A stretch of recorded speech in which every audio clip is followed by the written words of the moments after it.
Bonsoir à tous, ravi de vous retrouver en ce premier jour d'octobre avec à la une de ce mercredi la traditionnelle rentrée des cours et tribunaux, la visite du prince souverain à Aix-en-Provence hier sur un des sites Grimaldi et puis à Monaco, un dossier, un chantier qui nous concerne tous, celui de la rénovation du marché de la Condamine.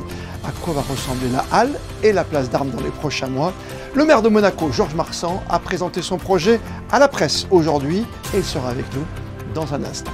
Puis bien sûr, avec le retour de quelques petites gouttes de pluie aujourd'hui, à la fin de votre journal, nous scruterons ensemble votre météo pour les heures à venir.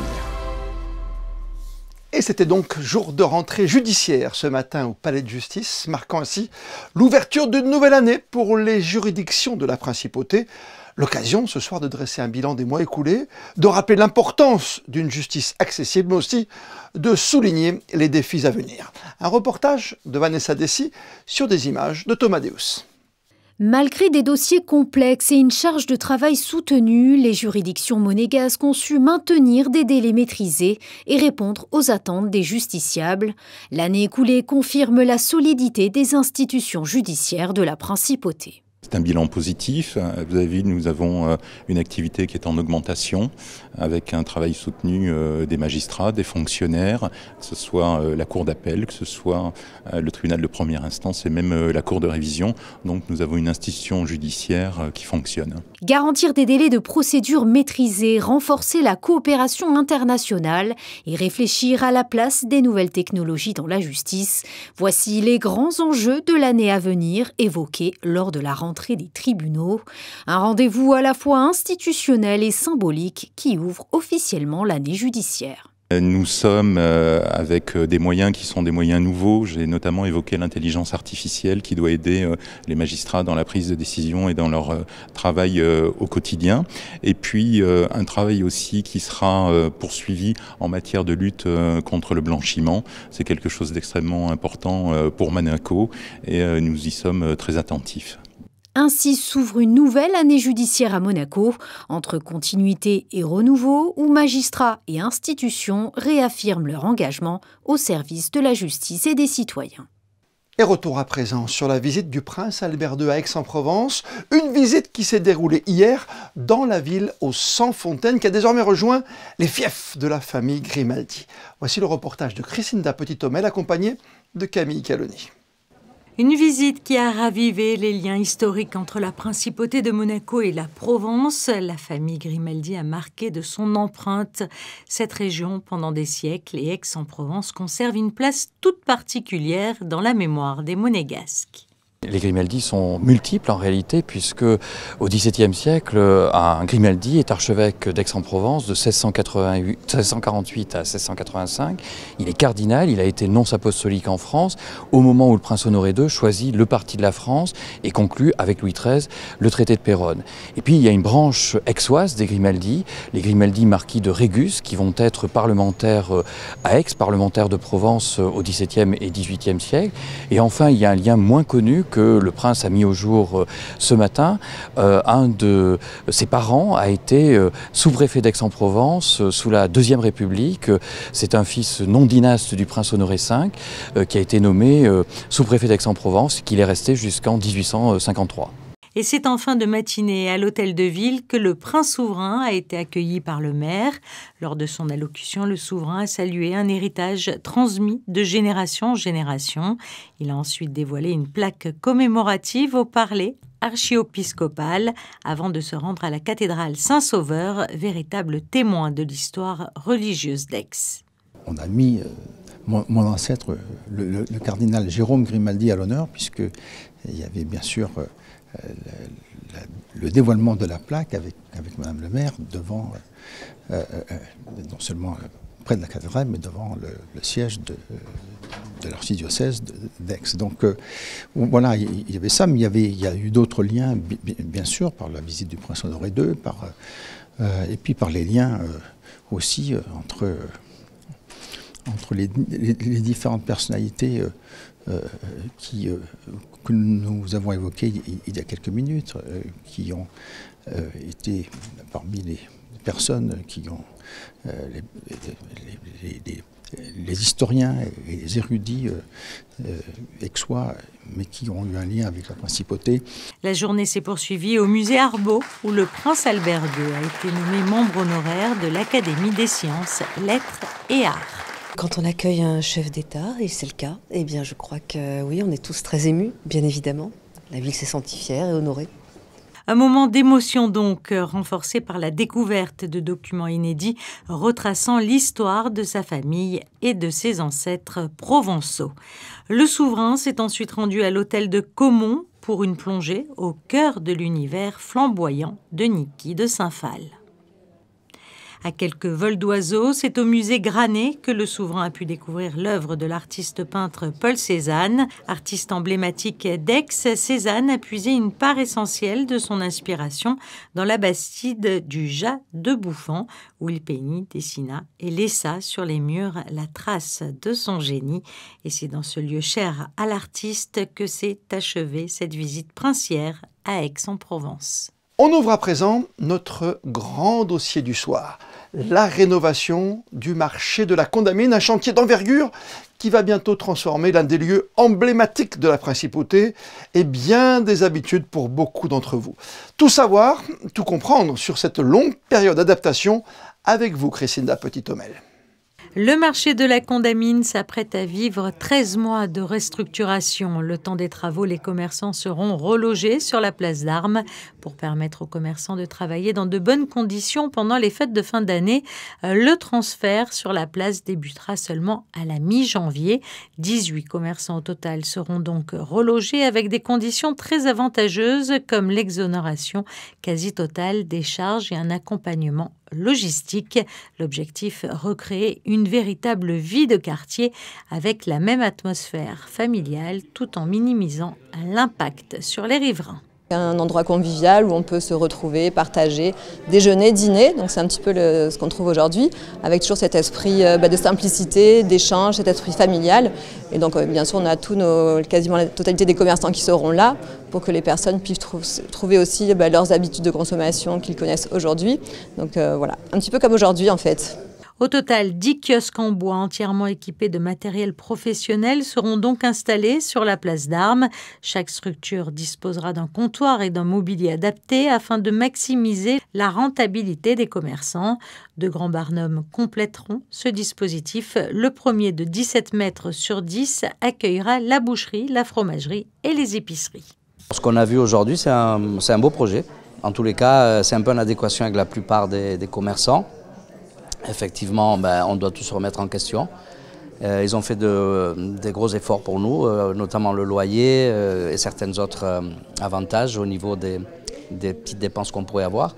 Et effectivement, la place comme ils nous la présentent, elle peut s'adapter à une ambiance un peu provisoire, mais qui peut peut-être être efficace. Il y a des commerces qui ont plus d'employés, d'autres moins, et c'est vrai qu'il y a une réalité économique plus risquée pour certains que pour d'autres. Et je pense que les efforts sont fournis d'une façon globale, mais je pense que si on reste un petit peu et on a un peu de chance avec le climat, et je pense qu'on peut avoir une belle surprise. Le second barnum de 12 mètres sur 6 sera réservé quant à lui au supermarché Solis Bio. Au total, ce sont donc 300 places assises qui seront disponibles pour les clients, dont 220 réparties à l'extérieur. Un dispositif pour protéger les tables de la pluie est actuellement à l'étude. Un projet majeur donc pour Monaco qui modernisera le marché de la Condamine tout en préservant son âme et son attractivité. Et avec nous ce soir, pour aller plus loin, Monsieur le maire Georges Marsan, bonsoir à vous. Bonsoir. Il y a quelques mois, vous nous avez annoncé, bien sûr, ce projet de travaux à l'intérieur de la halle, si spécifique. Aujourd'hui, vous avez présenté la manière dont la place accueillera désormais les commerçants et le public pendant ces travaux. Comment pourriez-vous nous la décrire ce soir ? Alors aujourd'hui, évidemment, ce projet, on a beaucoup discuté, ce projet est devenu une réalité. Et aujourd'hui, nous avons reçu la presse et le représentant des commerçants pour leur présenter le projet de marché sur la place d'Armes avec les réinstallations pendant 13 mois des commerçants, des kiosques et des maraîchers. 13 mois d'arrêt donc pour ces commerçants. Qu'est-ce qui va être installé pendant ce laps de temps pour qu'ils continuent à œuvrer ? Alors, ce n'est pas 13 mois d'arrêt parce que pour nous, il fallait que l'activité commerciale et l'offre commerciale continuent parce que nous avons quand même une clientèle qui ne va pas attendre 13 mois le nouveau marché de la condamine. Et donc, on a mis à disposition la place d'Armes où il y aura encore les maraîchers. Il y aura évidemment les restaurateurs qui seront dans des kiosques. Oui. Et plus 2 barnums avec des tables et des chaises, des espaces de convivialité pour que le marché continue à fonctionner normalement. D'accord. Si je peux me permettre, est-ce qu'on peut revenir presque sur les objectifs principaux qui ont été bien évidemment notés ici et là, et pour vous, pour le présenter aujourd'hui, c'est quoi? C'est maintenir la convivialité, c'est accueillir au mieux la population, et puis même, encore, vous venez de le dire, proposer toujours une offre commerciale, hein. Alors, je le répète souvent, la condamine et surtout le marché de la condamine, c'est un espace de convivialité, c'est le cœur populaire de la principauté. Toute la population, toutes les familles et bien évidemment l'été, les touristes se rendent dans cette place. Oui. Donc pour nous, il était primordial de maintenir cette offre de convivialité commerciale. Et aujourd'hui, grâce aux commerçants, grâce également à la population qui ont émis des desiderata, on va pouvoir continuer à travailler normalement et à passer cette période de travaux qui est de 13 mois. Alors, plus spécifiquement, concrètement, que vont devenir nos maraîchers tels qu'on les connaît aujourd'hui ? Alors, les maraîchers vont être répartis toujours sur la place. Ouais. Sur la place, quelques-uns, on va les mettre dans des endroits qui ne sont pas commercialisés aujourd'hui. Et nos kiosques, vous verrez dans la présentation, il y aura les kiosques qui seront vraiment à proximité, des kiosques mis à disposition aux restaurateurs et surtout, on a voulu maintenir ces espaces de convivialité qui seront protégés puisqu'il y aura un barnum. Oui. Et donc, à partir de 12 h, quand les maraîchers vont plier bagages, si j'ose dire, il y aura des tables et des chaises qui seront mis, comme aujourd'hui, mais beaucoup plus conséquentes, évidemment, qui seront mis sur la place d'Armes. Petit détail, parce que quand on rentre par le bas, près du parking, il y a le petit magasin bio, enfin les grands magasins bio. Il va rester au rez-de-chaussée ou vous le remontez? Le magasin bio, il a un petit barnum, un petit barnum confortable, sur la place d'Armes également, à côté où il y avait autrefois le jeu d'enfants. Je me trompe, monsieur le maire, ou est-ce que tout s'est bien passé en collaboration avec tous les commerçants? Vous avez travaillé en étroite collaboration justement avec eux? Oui, c'était vraiment les questions d'aujourd'hui. C'est vrai que depuis 5 mois, 6 mois, on travaille vraiment, puisque c'est leur projet également, c'est pas seulement le projet de la mairie et pour la population, on travaille vraiment étroitement avec les commerçants sur ce déplacement. Et puis on travaille également, je l'ai dit aujourd'hui, sur la Futurale, mais ça, on fera une nouvelle conférence de presse. Bien sûr, ça sera la suite. En tout cas, on a pu voir déjà à quoi va ressembler la place, on a vu des images il y a quelques instants. Juste une petite question encore importante, parce qu'il faut bien rappeler la date. On est bien d'accord, c'est début 2026 ? Oui, début 2026, exactement, vers le 15 janvier. Et nous avons 13 mois de travaux. Mais sachant que les commerçants, ils vont travailler doublement, parce qu'à partir du mois de septembre, on leur mettra à disposition, il va falloir qu'ils installent leur cabine à l'intérieur du futur marché. D'accord. Donc voilà, il y a du travail. Il y a du travail pour tout le monde. Merci mille fois d'avoir pris du temps pour nous ce soir sur Monaco Info, monsieur le maire. Merci. Direction Paris maintenant. Fin de journée historique hier pour la compagnie des Carabiniers du Prince de Monaco. Une partie du peloton motocycliste a assisté pour la première fois au ravivage de la flamme du soldat inconnu. Une opération effectuée tous les soirs depuis sa création. Les Carabiniers étaient accompagnés de leurs confrères de la garde républicaine. Un moment auquel assistait notre correspondant Justin Hadel. Ils ont remonté à moto une partie des Champs-Élysées pour rejoindre la place Charles de Gaulle, anciennement place de l'Étoile, et l'Arc de Triomphe. C'est ici, depuis le 11 novembre 1920, que repose un soldat inconnu provenant d'un des sites les plus touchés lors de la Première Guerre mondiale, guerre où 1 400 000 Français tomberont pour le pays. Un moment inédit pour les carabiniers, représentés par une dizaine de membres du peloton motocycliste, mais également le chef de corps de la compagnie, le lieutenant-colonel Martial Pied. On est tous français, il ne faut pas oublier que tous les carabiniers sont français, donc certains ont aussi servi la France avant de rejoindre les carabiniers, donc c'est vraiment, je dirais, utile et nécessaire de se remémorer d'où on vient et qui maintenant on sert. Et donc là, on représente aussi Monaco et on est auprès de nos camarades pour ce moment solennel.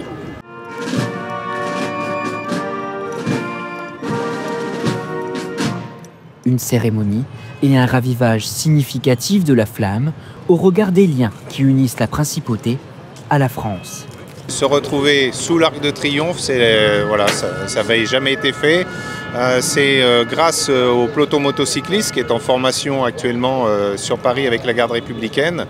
Et il avait été imaginé de pouvoir rendre hommage aux militaires français morts, mais également aux carabiniers morts pour la France, parce qu'on a quand même 8 carabiniers qui sont tombés au champ d'honneur. Donc cette cérémonie solennelle avec la garde républicaine, cette cérémonie historique est remplie d'émotions. Et cette fierté, cet héritage, on les retrouve directement auprès des carabiniers présents. En tant que carabinier, c'est assez particulier parce qu'il y a des carabiniers qui sont, il y a 8 carabiniers qui sont morts pour la France. Donc participer à cette cérémonie, ça a un goût particulier. On est fiers d'être là et de pouvoir, à notre manière, les représenter. Mon arrière-grand-père a fait la Première Guerre mondiale et il a fait des faits de guerre. Il a eu la Croix de guerre et la Légion d'honneur. Du coup, je suis content de le représenter et en sa mémoire, je suis vraiment fier d'être là. Un moment hors du temps, avant un retour à la formation avec son unité sœur, la garde républicaine. Les sports, en football, avant le match des grands ce soir au Stade Louis II, les U19 de l'AS Monaco affrontaient eux aussi Manchester City cet après-midi, mais là-haut, au centre de performance de la Turbie, à l'occasion de la 2e journée de Youth League, compétition réservée aux joueurs de moins de 19 ans. On retrouve sans plus tarder sur place Frédéric et Lyon. Alors Frédéric, les Monégasques ont-ils réagi après leur défaite, eux aussi, comme l'équipe première à Bruges, il y a 15 jours, à redresser la barre ce soir? Oui, deuxième match de Youth League, Christophe, et deuxième défaite pour l'AS Monaco après avoir perdu 1-0 sur la pelouse de Bruges. Les Monégasques se sont inclinés cet après-midi à domicile, cette fois-ci 5-3 face à Manchester City. Les Anglais ont fait la différence dès la première demi-heure en menant rapidement 3-0 grâce notamment à un doublé du jeune Français Mahamadou Sangaré passé par le Paris Saint-Germain. Monaco réduit l'écart à la 35e grâce à Adani, 3-1 pour City à la mi-temps. En tout début de deuxième période, le très remuant Makeidou aggrave le score à la 50e. Avant qu'Adani, encore lui, ne s'offre un doublé pour Monaco sur une grosse erreur défensive des Citizens. Les Monégasques vont montrer un beau visage dans la dernière demi-heure. City va aggraver le score à la 89e, triplé pour le jeune Sangaré. Choukwani sauve l'honneur dans le temps additionnel, 5-3 pour Manchester City dans un match très plaisant. On savait qu'en face c'était une très bonne équipe, on a bien analysé l'adversaire, on savait qu'ils avaient des joueurs très bons. Après, on a essayé de faire ce qu'on pouvait. Après, on avait un plan de jeu défensif ou offensif. Je pense que les gamins, ils ont appliqué ce qu'on leur a demandé. Après, c'est vrai qu'il y a un écart de niveau. Après, nous, il y avait beaucoup de joueurs qui commençaient cette compétition. On a joué avec beaucoup de 2008. Après, c'est pas une excuse. Pour moi, je pense que c'est un match avec. Ils vont grandir, ils vont prendre de l'expérience. Maintenant, c'est le deuxième match de Youth. Il reste beaucoup de matchs à jouer. Et prochain match de Youth League pour Monaco, Christophe, ce sera de nouveau ici à domicile au centre de performance de la Turbie, encore face à un club anglais. Ce sera face à Tottenham le mercredi 22 octobre. En tennis, Valentin Vachereau s'est imposé lui ce midi au premier tour du Masters 1000 de Shanghai en 2 manches, sans trembler, 6-3, 6-4 face au Serbe Laszlo Djere, 83e joueur mondial. Notre numéro 1 monégasque en simple, 202e lui au classement actuel de l'ATP, affrontera au 2e tour le Kazakh Alexander Bublik, 14e au classement. Vachereau et Bublik qui se retrouveront, joli clin d'œil du destin, le premier week-end de février en Coupe Davis au Kazakhstan pour un match de barrage que vous pourrez suivre bien évidemment sur Monaco Info. Après avoir dirigé l'hôtel Hermitage Monte-Carlo depuis 2018, Louis Stark a été promu à la direction générale de l'hôtel de Paris Monte-Carlo. Il a pris ses fonctions il y a tout juste 48 heures, succédant ainsi à Olivier Thomas. Louis Stark arrive à la tête d'un établissement prospère qui vient d'accueillir le nouveau chef pâtissier Cédric Grolet, venu diversifier une offre de restauration déjà très riche en adresses de prestige en principauté. La fête de la science revient le 8 octobre prochain à Monaco. Le rendez-vous est donné au centre commercial de Fontvieille pour une journée de découverte et de partage autour de différents ateliers. À l'initiative du musée d'anthropologie préhistorique de Monaco, vous pourrez rencontrer également le centre scientifique de Monaco, l'association monégasque pour la protection de la nature ou encore l'association monégasque de préhistoire, voire le Spéléo Club de Monaco. Plus de détails au micro d'Alban Gingembre et Hugo Comaz. C'est une opportunité unique pour que les visiteurs puissent discuter avec des chercheurs et des étudiants qui viennent en fait présenter leurs travaux et ce qu'ils font dans leur vie tous les jours au CSM. On étudie la biologie médicale, la biologie polaire et la biologie marine. Et donc on travaille sur des modèles d'études différents. Et d'ailleurs certains de ces modèles seront présents, vivants, avec lesquels les passants vont pouvoir interagir et observer de près. Qu'ils comprennent mieux, parce que quand on découvre véritablement les protocoles que nous mettons en place, c'est peut-être plus simple aussi pour un public non averti, et qu'ils voient un petit peu aussi la difficulté. La science, c'est très bien, c'est extraordinaire, mais c'est pas toujours si simple, surtout sous l'eau. Nous allons présenter tous les suivis scientifiques mis en œuvre dans le cadre de la gestion des aires marines protégées. Donc nous allons parler des suivis des peuplements de poissons, du suivi ou des opérations de recherche sur les récifs artificiels, de la posidonie. Tout ça avec des interventions assez ludiques pour apprendre par exemple à compter des faisceaux de posidonie ou autres. Et avant de découvrir vos prévisions météo pour les prochaines heures en compagnie de Frédéric Hélion, ce rappel, en ce premier jour du mois d'octobre placé sous le signe de la prévention du cancer du sein, on aborde désormais ce ruban rose, emblème célèbre d'une campagne de prévention ô combien importante. Le Palais Princier, lui, se parera, comme depuis plusieurs années maintenant, de cette couleur symbolique le vendredi 10 octobre en soirée. Et on termine votre journal, comme le veut la tradition, par les instantanés du jour, avec la grande rentrée des cours et tribunaux à Monaco ce matin. Les photos sont signées Stéphane Dana. On se retrouve demain pour un tout nouveau journal. D'ici là, passez toutes et tous une très belle soirée. Et plus que jamais, vous le savez, vous êtes bien sur Monaco Info.